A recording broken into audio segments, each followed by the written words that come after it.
Era un hombre llamado Esteban.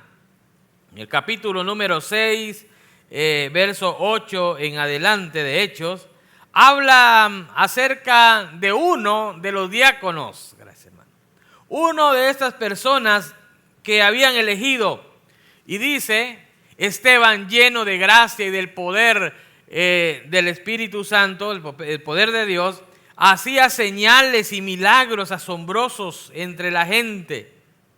Cierto día, unos hombres de la sinagoga de los esclavos liberados, que así se llamaban, comenzaron a debatir con él. Eran judíos de Cirene, Alejandría, Cilicia y de la provincia de Asia. Ninguno de ellos podía hacer frente a la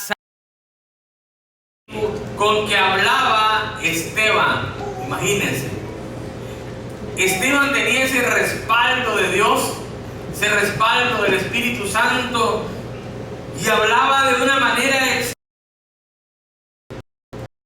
y dice la palabra que persuadieron a unos hombres para que dijeran mentiras acerca de Esteban, y ellos declararon: nosotros lo oímos blasfemar contra Moisés y contra Dios. Esto, por supuesto, provocó un alboroto. Esto provocó que vinieran, que apresaran a Esteban y lo fueran y lo presentaran frente al sacerdote. Y dice el capítulo 7 que el sacerdote le preguntó: ¿son ciertas estas acusaciones? Mire hermanos, qué interesante. Esteban tuvo la oportunidad de negar su fe. Esteban pudo haber salido ahí tranquilo de aquella reunión donde lo estaban confrontando, donde le estaban diciendo: es cierto que tú estás blasfemando, es cierto todo esto que dicen. Mire, y era la verdad que él podía decir: no, no es cierto, yo no he dicho nada, yo no me he metido, ¿verdad? Porque él no estaba blasfemando contra Moisés, menos contra Dios. Eran mentiras de estas personas.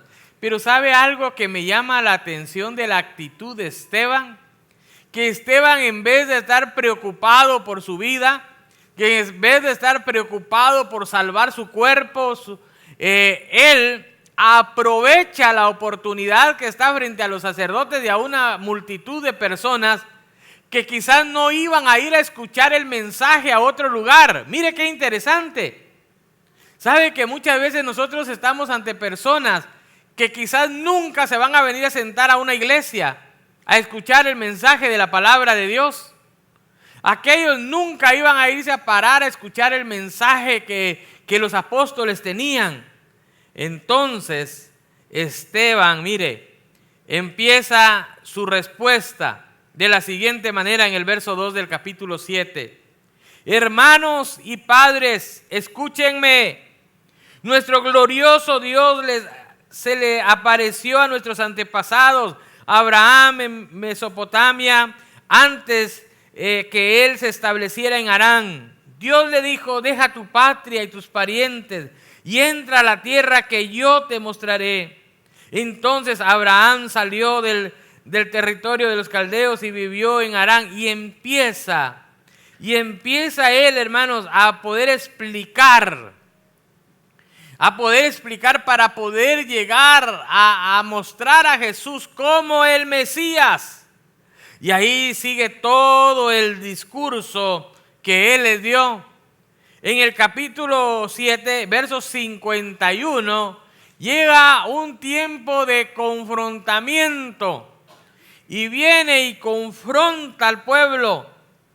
Y en el verso 51 le dice: pueblo terco. En la NTV, en la versión NTV, ustedes son paganos de corazón y sordos a la verdad. ¿Resistirán para siempre el Espíritu Santo? Eso es lo que hicieron sus antepasados, y ustedes también. Mencionen a un profeta a quien sus antepasados no haya perseguido hasta que mataron, los que persiguieron la venida del justo, los que predijeron la venida del justo, el Mesías. Mire esto, hermano. Todo este relato, todo este sermón que él está dando, está concluyendo de esta manera: Les está diciendo, mencionen a uno solo de los profetas, que sus antepasados, que nuestros antepasados no hayan perseguido y no hayan llegado hasta algunos de ellos hasta matarlos, porque ellos estaban profetizando que Jesús iba a venir. Y dice, porque ellos predijeron la venida del justo, el Mesías. Mire esto, a quien ustedes traicionaron, ¿y qué más? Y asesinaron. ¿Cómo se sentirían aquellas personas? Deliberadamente desobedecieron la ley de Dios, a pesar que recibieron de manos de ángeles. Y mire, hermano, los líderes, dice la palabra de Dios, que se enfurecieron de las acusaciones de Esteban y con rabia le mostraban los puños. Y Esteban, lleno del Espíritu Santo, fijó su mirada al cielo y vio la gloria de Dios. Y vio a Jesús de pie en el lugar de honor a la derecha de Dios. Y les dijo, miren, veo los cielos abiertos y al Hijo del Hombre de pie en el lugar de honor a la derecha de Dios. Hermanos, Esteban estaba teniendo una teofanía, estaba teniendo una visión en donde estaba viendo a Jesús, donde estaba viendo, ¿verdad?, los cielos abiertos. ¿Qué simbolizaban los cielos abiertos? Que estaban preparados para recibir a Esteban, que Esteban tenía un pase, ¿verdad?, directo, ¿no? No que estaba Pedro ahí en la puerta a ver si lo dejaba entrar o no lo dejaba entrar, ¿no? No, los cielos estaban abiertos, las puertas del cielo estaban abiertas. Entonces ellos, dice, se taparon los oídos con las manos y empezaron a gritar para no escuchar lo que él decía. Se lanzaron sobre él, lo arrastraron. Mire, hermanos, mire lo que está pasando. Recuerde que en el capítulo anterior había habido una ceremonia. En el capítulo anterior había sido elegido entre miles de personas. Recuerde que ya habían miles de personas que se habían convertido. Y en aquella asamblea había mucha gente. Y entre toda esa gente, Esteban había sido elegido como un hombre, ¿de qué?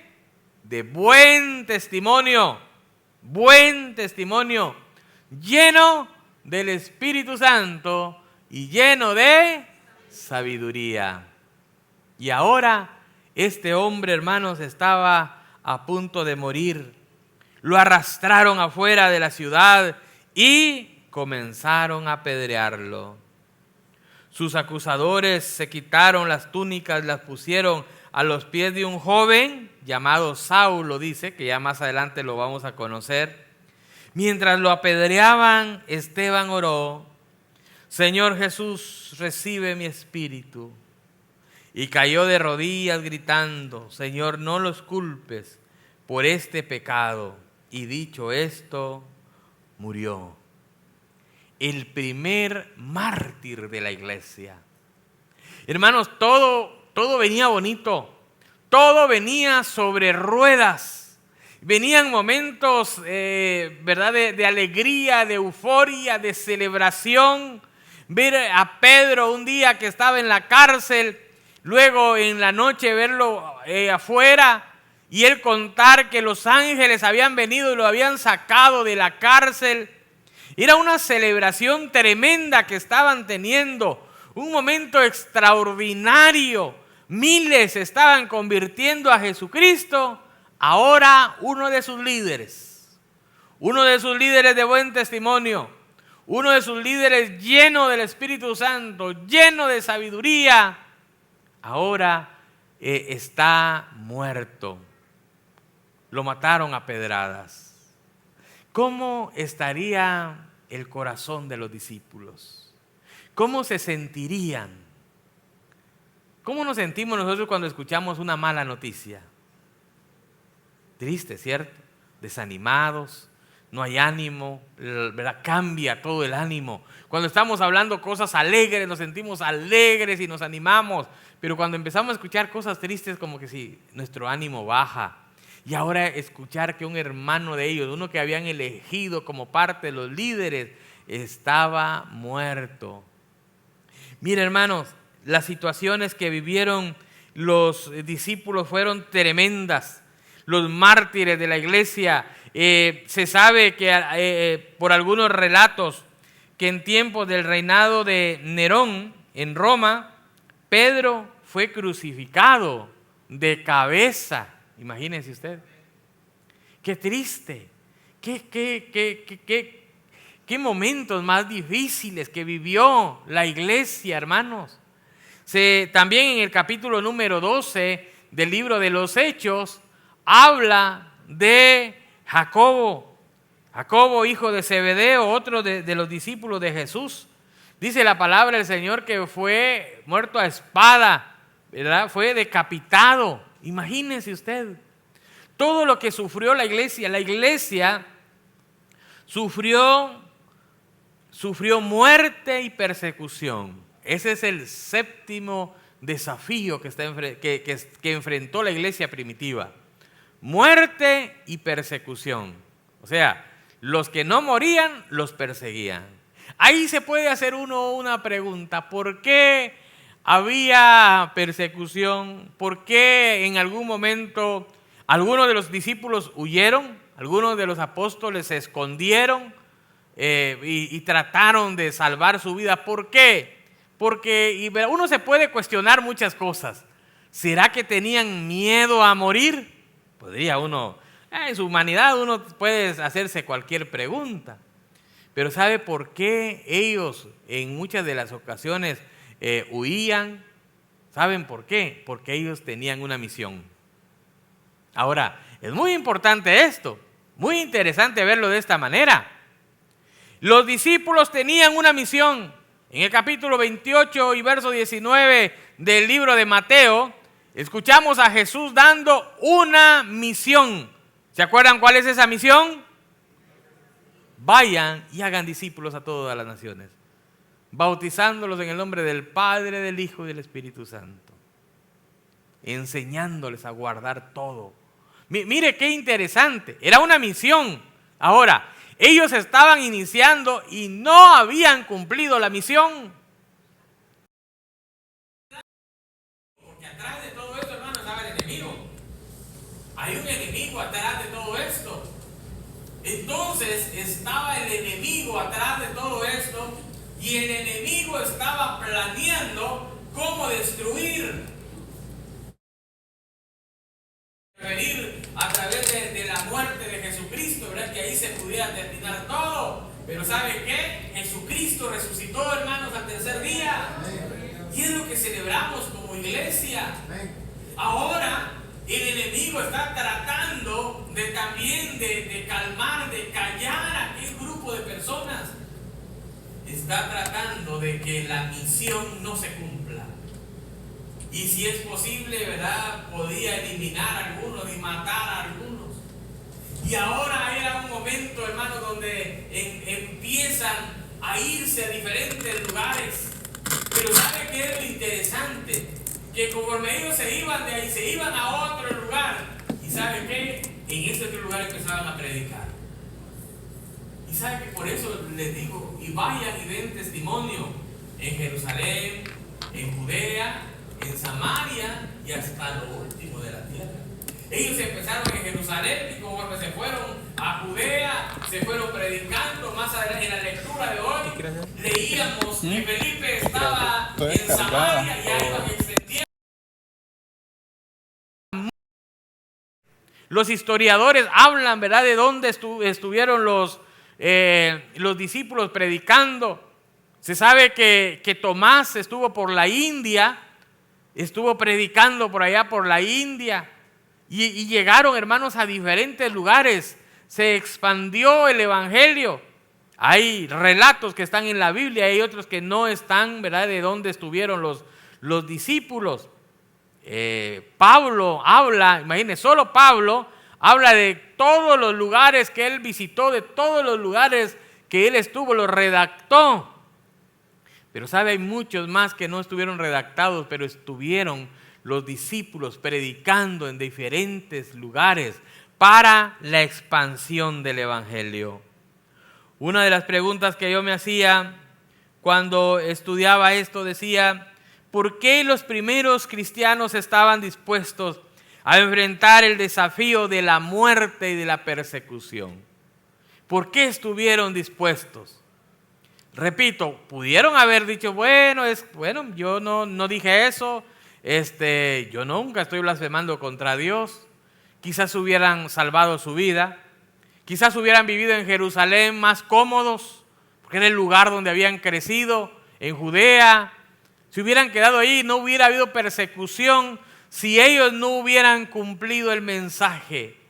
Porque hubo un grupo de personas, hermanos, que estuvo decidido a dar el todo por la misión, que estuvieron dispuestos a dar su propia vida por la causa.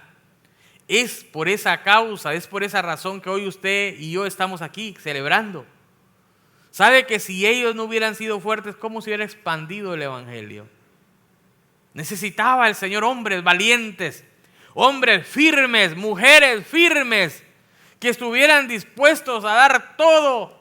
Hermano, y cuando vamos conociendo la historia, ¿qué fue lo que sufrieron? Cuando empezaron, ¿verdad? Cuando Nerón hizo un gran incendio y empezó y le echó la culpa a los cristianos. Y empieza una persecución tremenda contra los cristianos. Es más, se divertían con los cristianos. Mire, hermanos, hay cosas fuertes, ¿verdad? Que cuesta hasta verlas. Creo que era no sé si era una película que un día estaba viendo y que realmente no pude ni verla, de cómo traían a las familias, traían a los cristianos y los soltaban en aquellos grandes coliseos. Y entonces soltaban a los cristianos en el coliseo y después tenían leones ahí, hermanos, y soltaban a los leones para que vinieran y devoraran a estas personas. Imagínese usted, con familias completas. Qué triste lo que ellos pagaron por la causa del reino. ¿Por qué los primeros cristianos estaban dispuestos a enfrentar el desafío de la muerte y la persecución? Número 1, porque sabían el precio de ser discípulos de Cristo. Ellos habían aceptado el reto. Y ellos se les dijo, ¿verdad? Como decimos por ahí, se les leyó la cartilla. Miren, Jesús les dijo, ustedes van a tener persecución, ustedes van a sufrir por la causa, pero confíen, yo he vencido al mundo. Y hermanos, ellos sabían qué era lo que iba a pasar. Hermanos, en Mateo capítulo 16, verso 24, Jesús les dice a sus discípulos, si alguno quiere venir en pos de mí, ¿qué dice? Niéguese a sí mismo, tome su cruz, ¿y qué más? Y sígame. Mire, hermano, eso está fuerte. Eso está fuerte. ¿Cuántos habían escuchado este texto? ¿Y cuántos estamos dispuestos a vivirlo? Eso está duro, hermano. Si alguno quiere venir en pos de mí, que se venga, bienvenido. ¿Qué es lo que tiene que hacer? Negarse a sí mismo. En el contexto que vivimos, negarnos a nosotros mismos, hermanos, casi que es imposible, ¿no? Estamos en un tiempo en donde nosotros somos primero, nosotros somos después, ¿cierto? Nosotros somos siempre, ¿verdad? Ese es el mundo en el que vivimos, en el mundo del yo, ¿no? Yo primero, yo tengo que estar bien, si yo estoy bien, todo el mundo está bien. Si yo estoy bien, no me importa cómo está el resto, ¿no? Mientras yo esté bien, no me importa el resto, cada uno que vea qué hace. Pero mire, lo que está diciendo, niéguese a sí mismo. ¿Qué es negarme a mí mismo? Es negarme a mis deseos, es negarme a mi comodidad, es negarme, hermano, a muchas cosas. ¿Sabe? Es interesante poder ver el número de personas que están dispuestos a servir en el reino. Las personas que están dispuestas a dejar todo por el ministerio, por servirle al Señor. Mira, hermano, es un número bien reducido. No cualquiera quiere decir, bueno, yo quiero dejar, ¿verdad?, mi comodidad y si hay tiempos difíciles, no importa. No, porque todos queremos, hermano, del bienestar, negarnos a nosotros mismos, tomar su cruz. Ahora, ¿qué significa tomar su cruz? Y lo hemos tratado de entender de diferentes maneras, ¿no? Algunos dicen, bueno, tomar mi cruz es mi esposa, ¿no? Otros también para las esposas. Tomar mi cruz es mi esposo, ¿no? Esa es mi cruz que estoy aguantando, ¿no? Esa, ¿verdad? Los hijos, qué sé yo, pues, la suegra, el suegro, yo no sé. Pero esa es mi cruz. Pero ¿sabe una cosa? ¿Qué significaba la cruz en aquel entonces? Pongámonos a pensar en el contexto en el que Jesucristo enseñó. ¿Qué significaba la cruz? ¿Ah? La muerte. La cruz era símbolo de muerte. Y entonces es más, hasta hoy día, hermano, no es símbolo de muerte. Usted mira una crucecita por ahí en el camino y ¿qué dice? Alguien murió en este lugar, ¿cierto? Porque una cruz simboliza la muerte hasta nuestros días. Y en aquellos días, hermano, en la cruz ahí ¿verdad?, los crucificaban, valga la redundancia. Ahí era símbolo de muerte. Entonces Jesús les está diciendo, primero debes de negarte a tus propios deseos. Número 1. Número 2, debes de estar dispuesto a llegar hasta la muerte. Y ahí es donde empiezan los problemas. Como discípulos de Cristo debemos de estar dispuestos, hermanos, a dejar aquello que está interfiriendo con nuestra relación con el Señor. Y hay personas que están luchando de diferentes maneras. Sí, quiero ir a la iglesia, me gusta ir un poquito, pero esto no toquen esto, no se metan con esto, ¿no? Hay quienes que luchan con dependencias como el alcohol, como drogas, con otro tipo de comportamiento. Hay veces que les gusta la pornografía, hay veces que les gusta un montón de cosas, hermano. No, eso sí, no me lo quiten, no, todo me lo pueden quitar, menos esto. Con esto sí no. Negarnos a nosotros mismos. Y sabe que conforme vamos escuchando la palabra del Señor, es bueno ir reflexionando a qué debo de negarme. ¿Qué tal a mi egocentrismo, a mi egoísmo, a mi yo, a mi orgullo, hermanos? ¿Cuántos tienen orgullo? La lucha que todos tenemos, ¿no? Por ahí, ¿verdad? Ahí, aunque sea un pequeñito, pero ahí está, hermanos, ¿no? Y ahí, tocar con el orgullo, hermanos, es meterse a bronca, ¿cierto? Y con eso luchamos, porque nosotros, hermanos, es más, Jesús dijo, nadie que ame más a hijos, esposa, padres y todo lo demás que a mí, es digno de mí. No somos dignos del Señor si hay cosas que amamos más que a Él. Por eso es negarnos a nosotros mismos, tomar nuestra cruz, estar dispuesto de llegar hasta las últimas consecuencias por la causa de Cristo. Porque todo aquel que quiera salvar su vida la perderá. Y todo el que pierda su vida por la causa de mí la hallará. Porque ¿qué aprovechará el hombre si ganare todo el mundo y perdiere su alma? ¿O qué recompensa dará el hombre por su alma?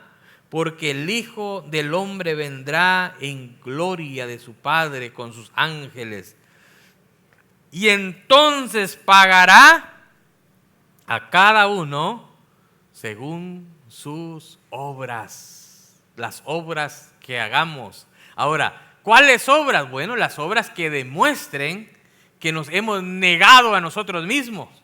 Las obras que demuestren que amamos al Señor y que cargamos nuestra cruz, tomamos nuestra cruz, que estamos dispuestos a ir hasta la muerte. Entonces, lo primero es que ellos sabían que había un precio que pagar.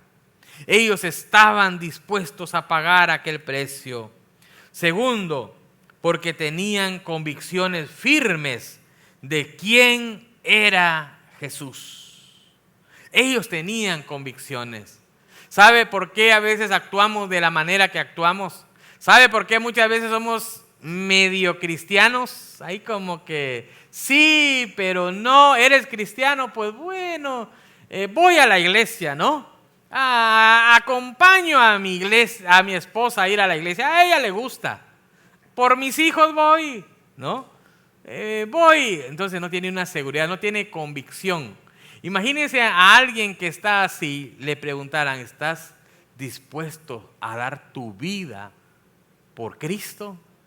¿Qué pasaría? Mire, hace unos años fuimos a un retiro y en ese retiro estábamos todos en ese retiro y el pastor estaba predicando. Hicieron como una dramatización, podríamos decir, y el predicador estaba enseñando del costo del evangelio, de que teníamos que estar dispuestos, ¿verdad?, a dar la vida por el evangelio. Y entonces en ese momento, hermanos, hacen un ruido allá afuera, ¿verdad?, fuerte, y empiezan a tronar cosas y entran unos encapuchados ahí donde estábamos y con unos rifles grandes, ¿verdad? Y ¿quiénes de aquí son cristianos y están dispuestos a morir? Mira, hermano, todo debajo de la mesa. ¿Cuántos no tiene que contestar esta pregunta así fuerte, sino contéstela usted mismo? ¿Cuántos estaríamos dispuestos a morir por la causa? ¿Te has puesto a pensar? ¿Estaría dispuesto a morir? Lo estoy llevando al extremo. Sí, hermanos, a veces que no tenemos ganas de venir al culto, ¿y qué hacemos cuando no tenemos ganas? Quedamos durmiendo. ¿Quién lo mueve de ahí, no?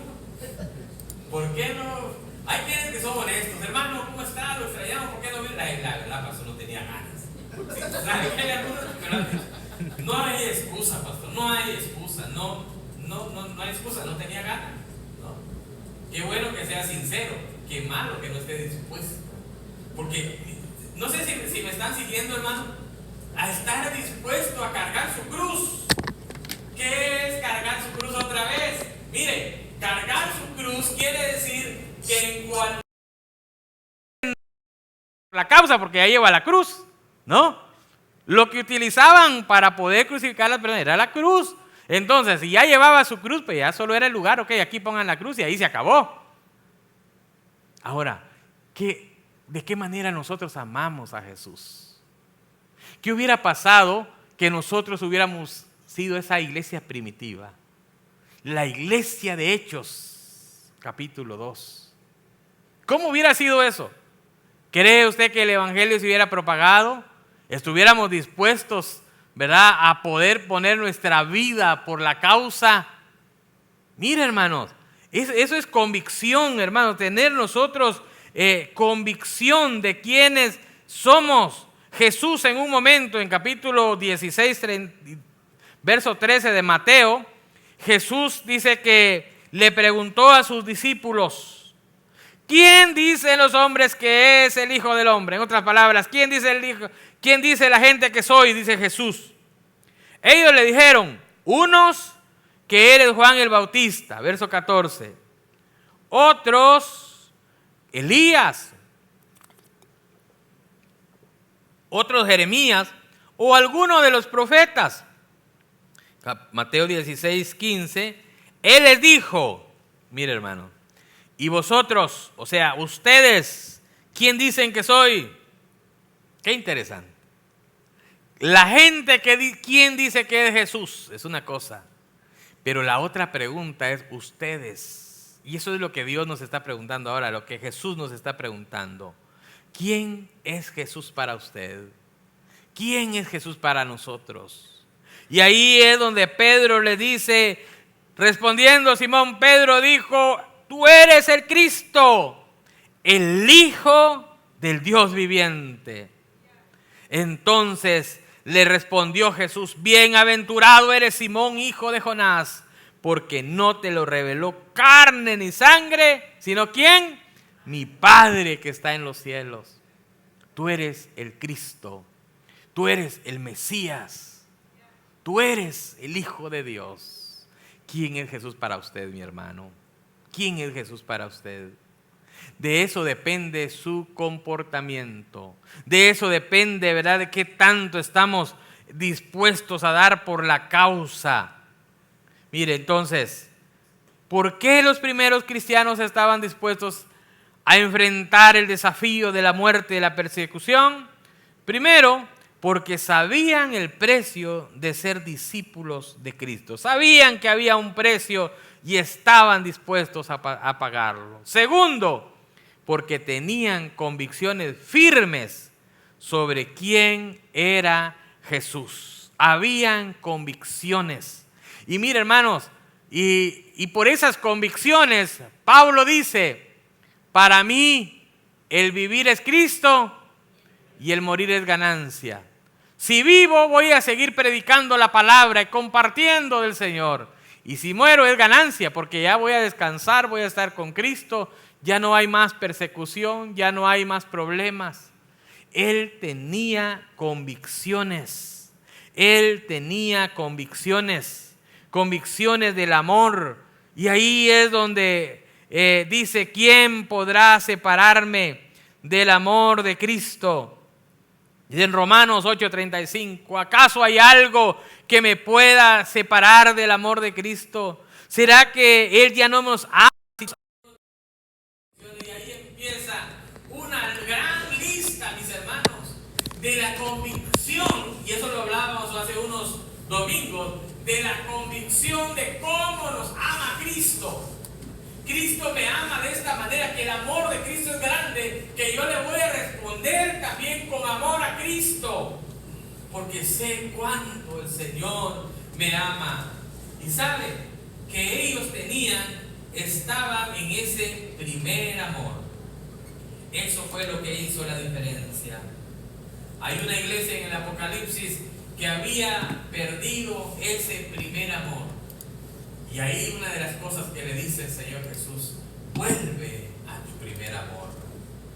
¿Cuántos estamos en ese primer amor con Cristo? Mire, se lo voy a poner, creo que he puesto este ejemplo en otro momento, de los enamorados, ¿verdad? Y más hoy que estamos de aniversario con mi esposa, ¿verdad? Pensar en enamorados, en el momento, piense en el momento más enamorado de una persona. En el momento más enamorado de una persona, ¿qué es capaz de hacer por esa persona que está enamorada? Díganme, ¿qué es capaz de hacer por alguien que está enamorado? Todo, ¿cierto? No, hay unos que hasta se quitan la vida, ¿no? Cuando ya a la otra persona no le corresponde, porque según esa persona que lo ama tanto, no te amo, ¿verdad? De aquí a la luna, ¿no? Ida y vuelta, dicen otros por ahí, ¿verdad? ¿No? Que el amor es tan grande. Mire, hermano, qué interesante. ¿Sabe? Que el amor era lo que los estaba moviendo. El amor a Jesús era lo que estaba moviendo a los discípulos a entregar su vida por la causa. Mire, hermanos, la Biblia dice, en el mundo tendrán aflicción, habrá persecución. Los primeros apóstoles, los primeros discípulos pasaron persecución. Hay teólogos que creen que la iglesia no está preparada para una persecución. Nos han hablado, ¿verdad?, tanto del rapto, de que Cristo viene antes que empiece la tribulación, nos vamos y no sufrimos absolutamente nada y gloria a Dios. Si así fuera, gloria a Dios, hermanos, nos vamos y gloria a Dios. Pero hay otra postura que dicen que no, que la iglesia va a pasar parte de esa persecución, de esa tribulación aquí en la tierra. Ahora, ¿qué pasaría si tan solo hay frío, hay mucho calor, se levantó de malas y no queremos venir a la iglesia?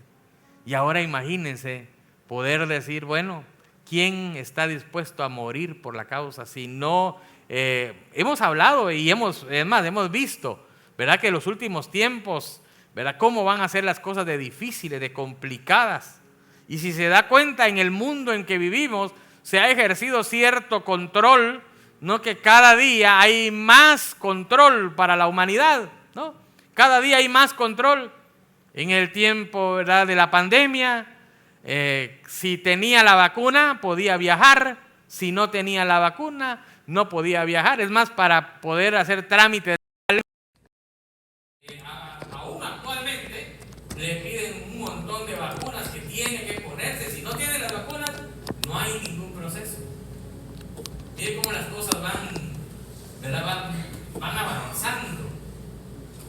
Se puede poner todo esto, ¿verdad?, que dice, bueno, si eres cristiano, no tienes ningún beneficio.